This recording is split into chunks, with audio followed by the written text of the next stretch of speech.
afternoon. Right, there's the enthusiasm I was looking for.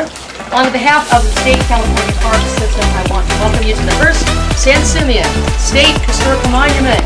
That's a long way of saying Hearst Castle. My name is Laura. We're going to be here together for the next hour. About 28 minutes outside and about 32 minutes inside. And my friend Wayne over here is going to help us out with regards to any questions that I don't get a chance to answer. And if you have any sorts of issues, like for example, you have to go to the restroom or need to find a water fountain, Wayne is here to help you out. Alrighty. Now where you were left off at the bus today, ladies and gentlemen, you will not be picking up the bus at this location. You'll be picking it up over on the north side of the property in the most expensive bus station in the state of California, the indoor Roman pool. Why is it expensive? Because there's 22 karat gold tiles on your feet there. In fact, make sure you get yourself a foot selfie today to make sure you tell your friends I was standing on 22 karat gold tiles.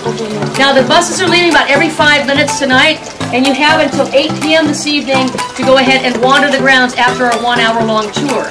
So I'm going to ask you, therefore, because it's such a big group, to refrain from taking too many outdoor photographs today during our tour, because you'll have all day long until 8 p.m. tonight to do so.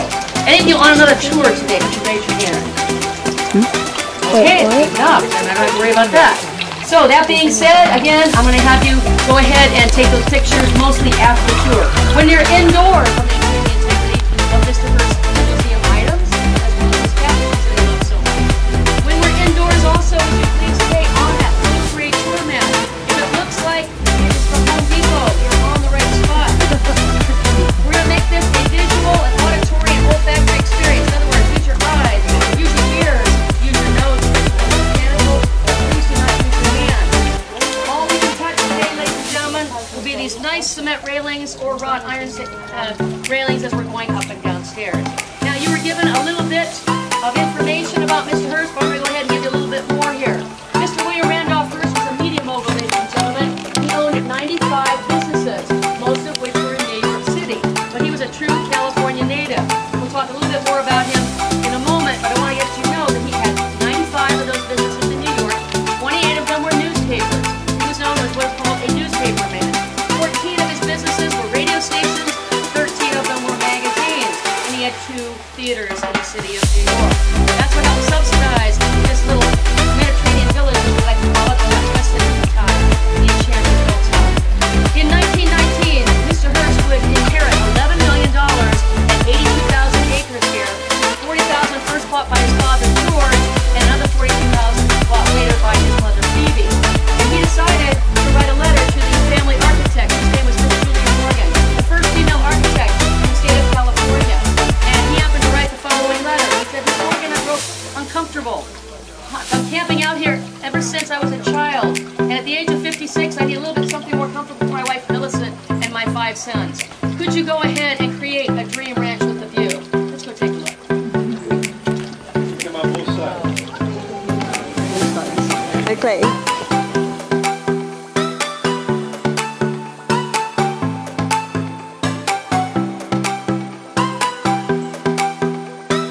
April 29th, 1863, he was born in the midst of a divisive civil war when Abraham Lincoln was president. He would live to the ripe old age of 88 years, passing away in 1951 on the 14th of August. He would write about and observe World War I, World War II, the Great Depression, as well as see the dawn of the atomic age, which ended with the Truman administration. He would also write about and observe 18 different administrations, beginning with his birth with the Lincoln administration, all the way to Harry Truman's time in the early 1950s.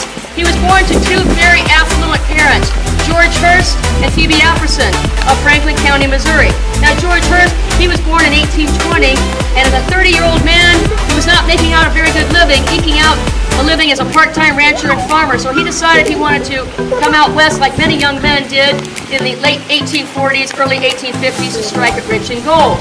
So he came out to California in 1850 as a 30-year-old, and he became a millionaire overnight 9 years later. Ladies and gentlemen, he happened to discover the largest silver mine in the United States in Virginia City, Nevada, the Comstock Lode. He became a millionaire overnight 9 years later. So at the age of 39-40, he decided to go back home to Franklin County, Missouri to take care of some family affairs, and he met up with a very young, very cultured, intelligent school teacher who spoke French. Her Her name was Phoebe Apperson. About 22 years was the age difference between the two of them. He was 40, she was 18, but they fell in love. And like George, Phoebe also wanted to leave Franklin County, Missouri. So they moved out to San Francisco. After getting married in 1862, shortly after that, Phoebe became pregnant with their one and only child and son, William Randolph Hearst. And so, when William Randolph Hearst was born, he was born into this very affluent, wealthy family. Now, George decided to take his newfound wealth and decide to invest in land across the United States. He thought he could do some commercial ventures and some shipping ventures. He decided, because he liked California so much, let's go ahead and purchase 40,000 acres here in 1865, when William was 2 years of age. And he purchased that 40,000 acres at $30,000. If you do the math on that, ladies and gentlemen, that is about 75 cents an acre of primo coastal, mountain, and ranch land. And George thought he overspent. Well, George was interested in the idea of seeing the Pacific Railroad coming through here to San Simeon. He thought they could make this the next big cultural urban center, similar to San Francisco to the north and Los Angeles to the south. That was not meant to be because the railroad went east into the little town of San Luis Obispo, 45 miles away.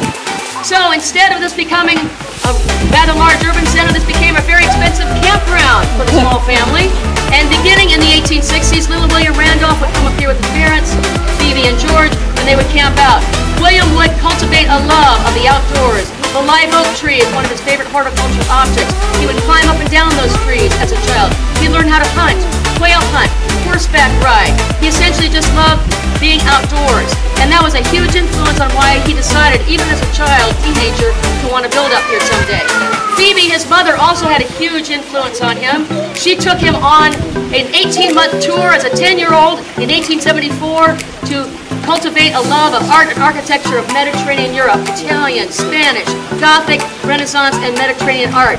And so, being up here as a child, camping out, and going over to Europe a couple of times, he also did that as a 16-year-old. This is why he decided he wanted to build a Mediterranean village. And what you're seeing here is the first of 3 cottages that Mr. Hearst had built beginning in February 1920 by his architect, Miss Julia Morgan.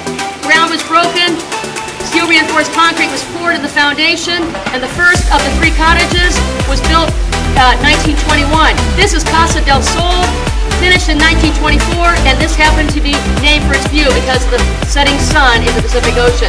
Casa del Monte is on the north end of the property, named for its view, the House of the Mountain. Finished in 1921, he and his wife Millicent, Mr. Hearst's wife Millicent, would live there, summer there from the summers of 21 to 23. And then when Casa del Mar, also named for its view, House of the Ocean, finished in 1923, Mr. Hearst, his wife Millicent, and their 5 sons would summer here from 1923 to 1927. In the meantime, Casa Grande, the centerpiece of the Mediterranean village, was also breaking ground in 1922. And when Miss Morgan was tasked with creating that, she was considered a unique find in the sense that she was the first female architect in the state of California. She had also built a couple of structures for Phoebe Apperson as well as Mr. Hearst before building up here. In fact, the American Institute of Architecture referred to Miss Morgan as the female architect of the 20th century, calling the Hearst Museum for crowning architectural achievement. Ladies and gentlemen, we're going to look at one of the jewels in that crowning achievement, the Neptune Pool.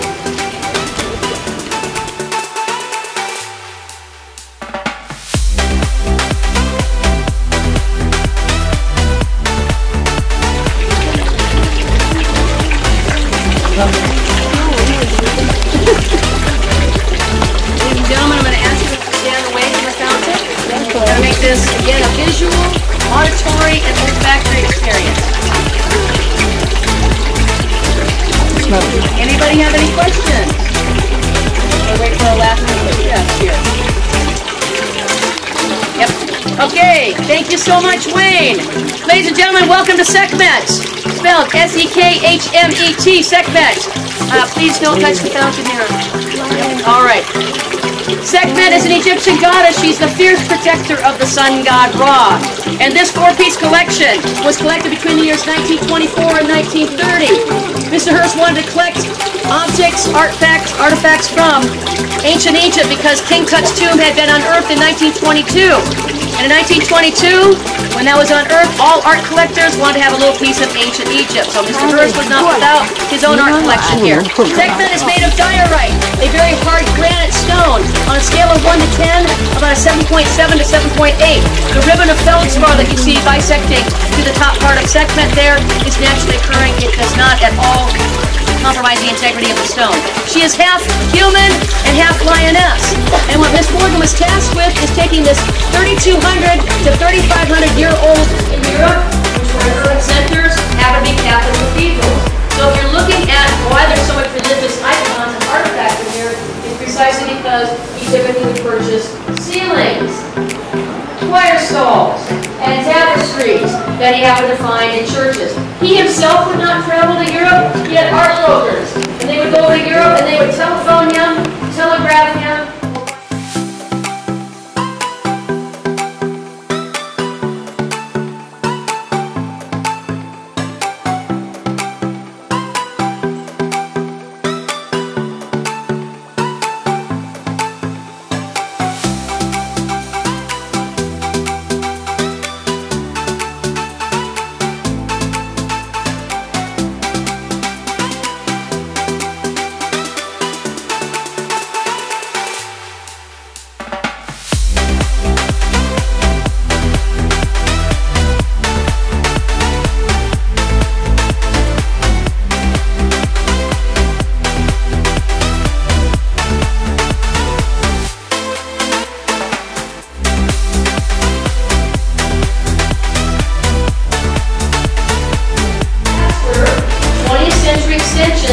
Made them look like carved wood. Again, the old and the new woven together like a fine tapestry. That was Miss Morgan's task. This ceiling also didn't quite fit the 2,500 square foot ceiling dimensions, so Miss Morgan was tasked with creating extensions on the north end ceiling and the south end. Cast plaster, made them look like carved wood.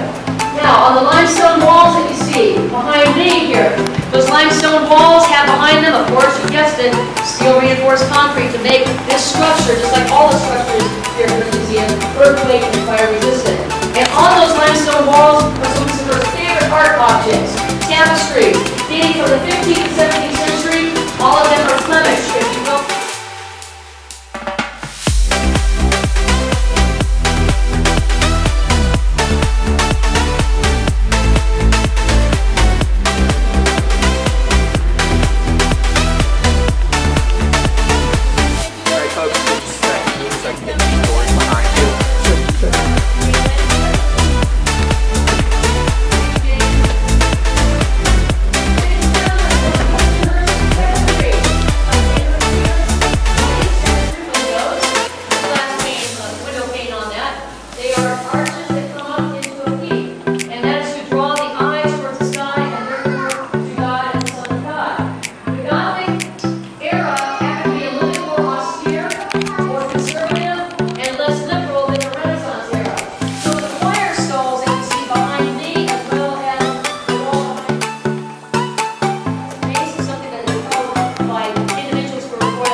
Mrs. Hearst never divorced Mr. Hearst because she was a Roman Catholic, didn't believe in divorce.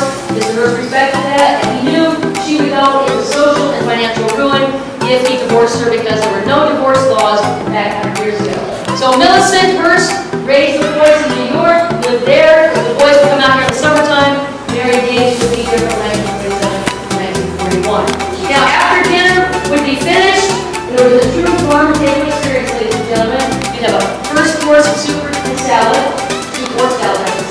Prime rib or roast beef would be your main entree, or chicken, if you prefer that. Potatoes and vegetables, all grown here on the premises, followed by homemade pies, cake, ice cream, and cookies. And once you were done with dinner here, you would fulfill the third final social obligation.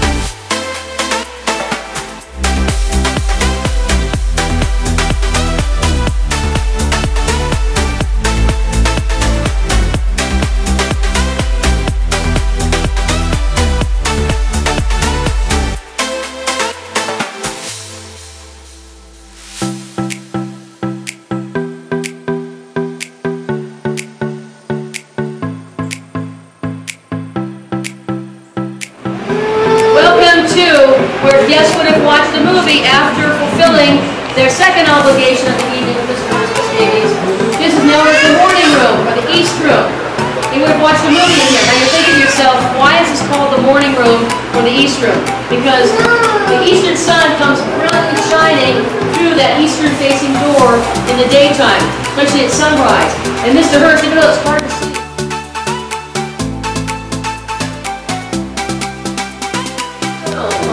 a hallway until 1933, and in fact you have just left the main central portion of what's called the main portico of Casa Grande and entered the north wing. The north wing would not begin construction until 1929, and Mr. Hearst asked Miss Morgan, his architect, to go ahead and create out of this hallway a billiards room. Think about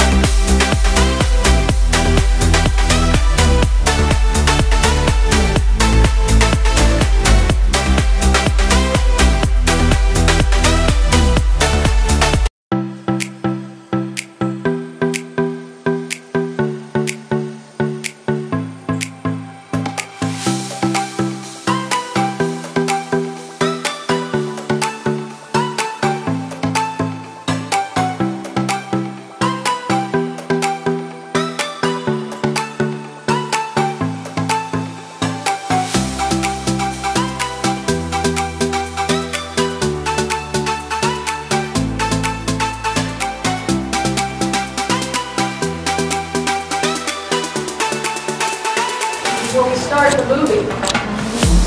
Welcome, Mr. Hearst. Theater within a palace. This is the largest room in Casa Grande. It was the first room finished in the north wing.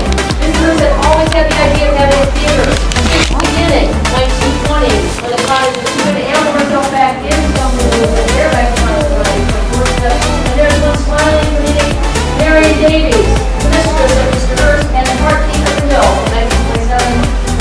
1927-1941. Charlie Chaplin to the right, they were known as the Portland Cubbies.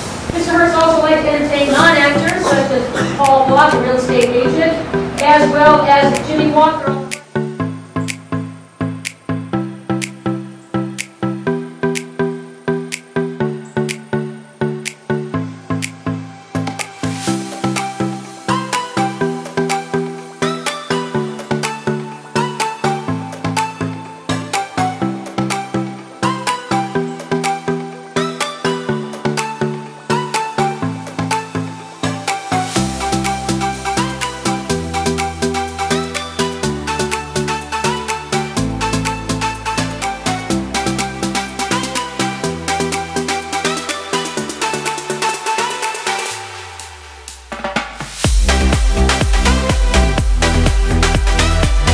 Now, Miss Julia Morgan was, again, a unique individual. She had gotten herself into the world of architecture, a male-dominated field then, still continues to be a male-dominated field today. When she was a young lady, she was in Oakland, California, and she went to the school called the University of California, Berkeley, where she received a bachelor's in civil engineering. She decided she wanted to go on to become an architect, and she went over to Paris to learn the French language. And after having to deal with a little bit of gender discrimination, on her third try, she was accepted in the esteemed School of Fine Arts in Paris, the first female to be accepted in that school for architecture. She'd be also the first female 3 years later after she entered to receive her certification. Ladies and gentlemen, this was a 6-year program that she completed in 3 years. So she knew a thing or two about being a brainiac, if you will. Now, she came back in 1903 after receiving her certification. She would shortly thereafter open up her own architectural firm in downtown San Francisco, California. And 1906 came along, and guess what else happened? The 9.6 Richter scale earthquake in San Francisco. She learned to cut her teeth and learned to become an architect by making structures, rebuilding them from the bottom up, from steel reinforced concrete.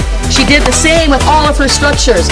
Phoebe Apperson Hearst would hire her later on to construct, design, and build the George Hearst Memorial Geological Building for her husband on the University of California campus in Berkeley. That's how William learned about Miss Morgan, because his mother Phoebe had hired her as well. So Mr. Hearst hired Miss Morgan originally in 1915 to design and create the LA Examiner, which happened to be one of Mr. Hearst's 28 newspapers. 4 years later, she was here helping to create this particular museum. And this, by the way, ladies and gentlemen, was project 503 of 702 projects. So she had already created, designed 502 projects. And what you're looking at is the third version of a pool that she helped design and build.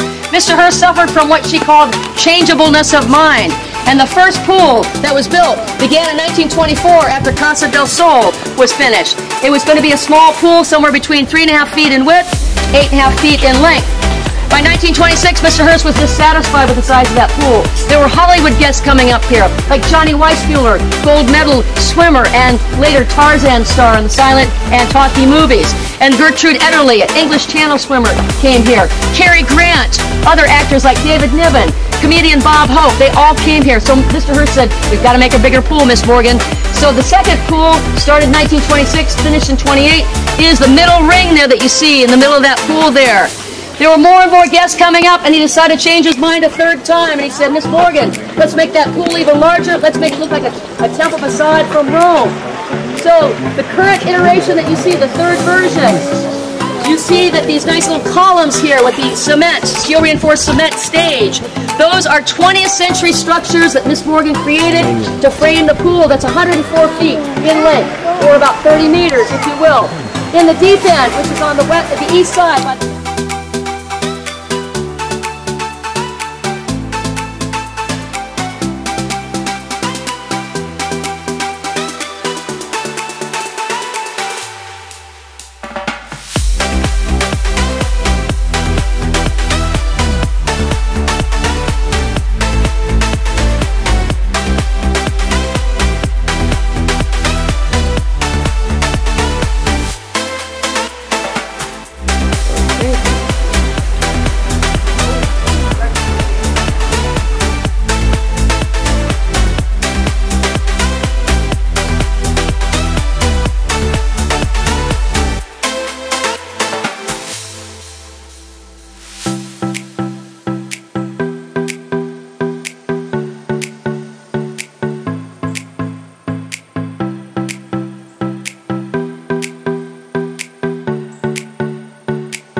Right.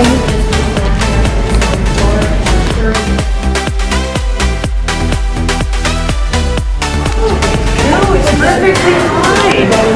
And I mean, you guys are curious. Sometimes I can't take my eyes off it. See that? An answer.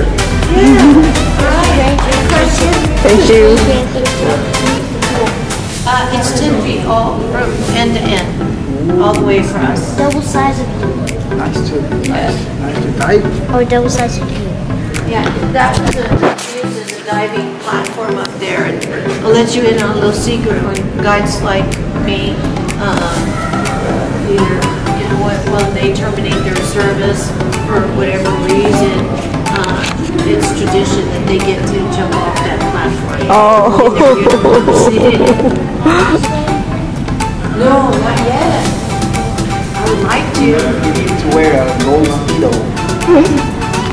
So this is gold? Yes. Gold. That's 22 karat gold leaf.